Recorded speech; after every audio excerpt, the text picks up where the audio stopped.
Hallo und herzlich willkommen hier im Spreeweltenbad in Lübbenau. Ich begrüße Sie zur Pinguinfütterung und stelle Ihnen erstmal unsere Tiere hier auf der Anlage vor. Wir haben hier insgesamt 12 Humboldt-Pinguine, 6 Männchen und 6 Weibchen. Die kann man auch ganz gut auseinanderhalten, denn jeder Pinguin trägt ein Bändchen um seinen Flügel. Die Männchen haben jetzt auf der rechten Seite und die Weibchen auf der linken Seite. Außerdem haben sie auch noch 6 verschiedene Bandfarben, so wird es jeder Pinguin anders markiert. Und das können Sie sich gerne noch mal näher anschauen, nämlich dort hinten an der Tafel, da ist jeder einzelne Pinguin auch noch vorgestellt.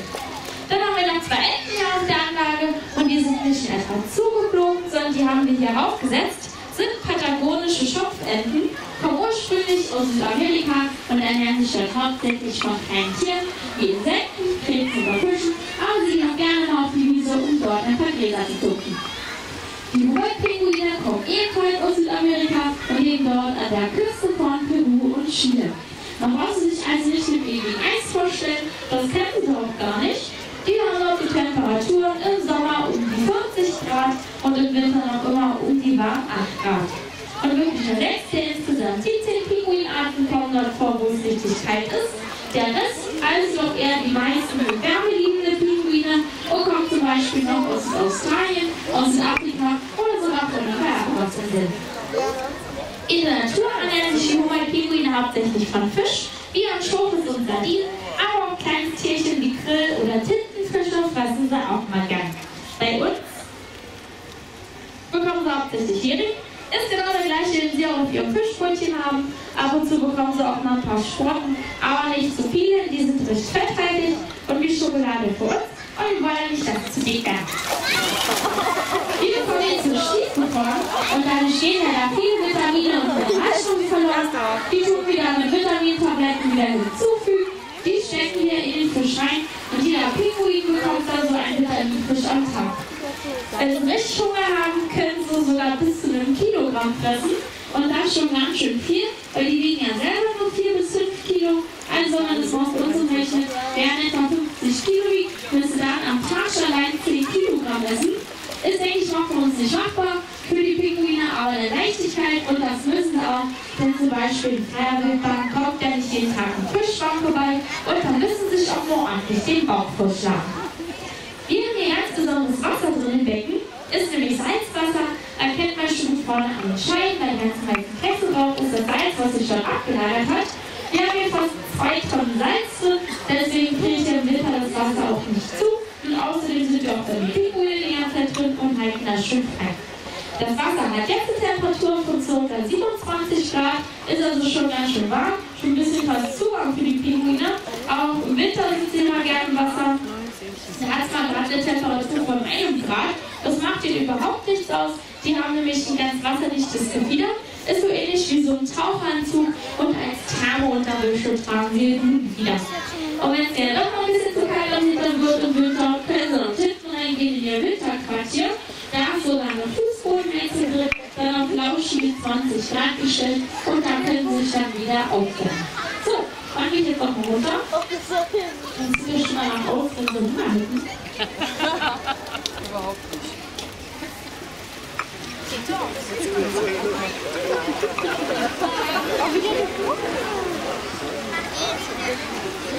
Liegt aber auch daran, dass wir jetzt so einen Hunger haben, weil sie jetzt ein bisschen weniger bekommen.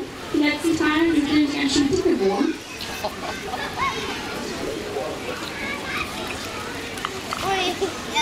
Da machen sie jetzt erstmal eine FDH-Diät.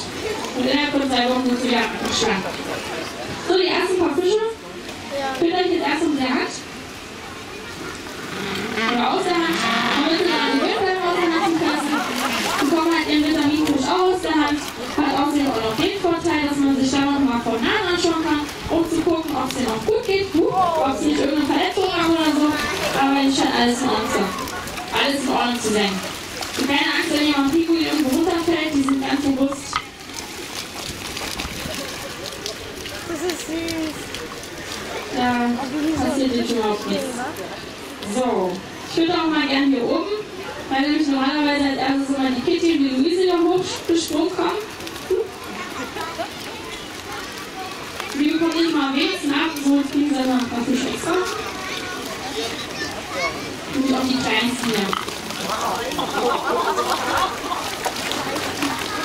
Wie man gut erkennen kann, stehen die Pinguine den Fisch im Ganzen runter, haben auch keine Zähne, um den zu zerkauen.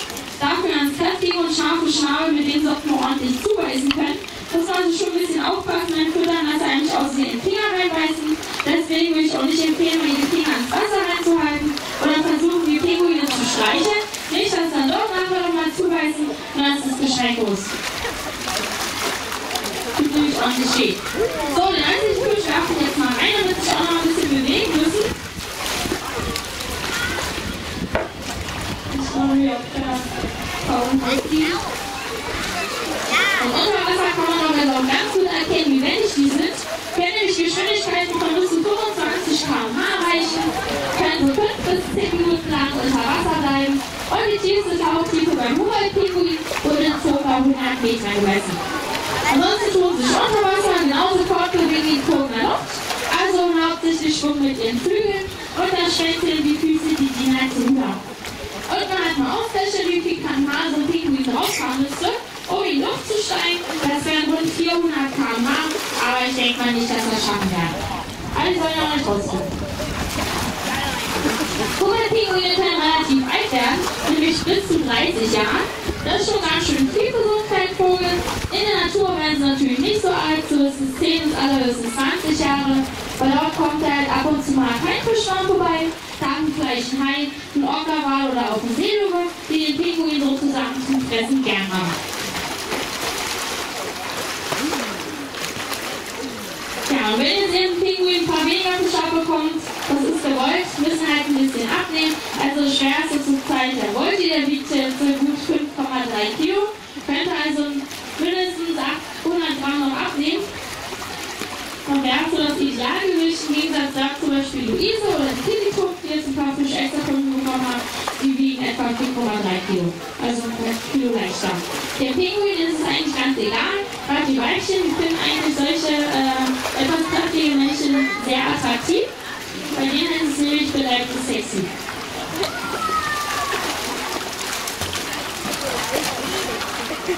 Aber meine Herren brauchen keine Angst haben, wir haben noch ein Weibchen, was üblich ist, der Rest ist schon vergeben.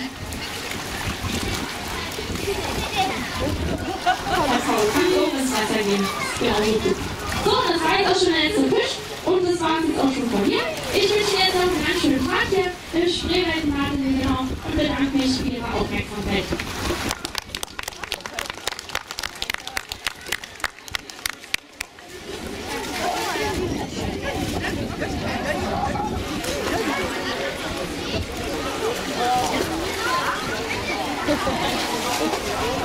Ist der Wunderfett wieder runterarbeiten?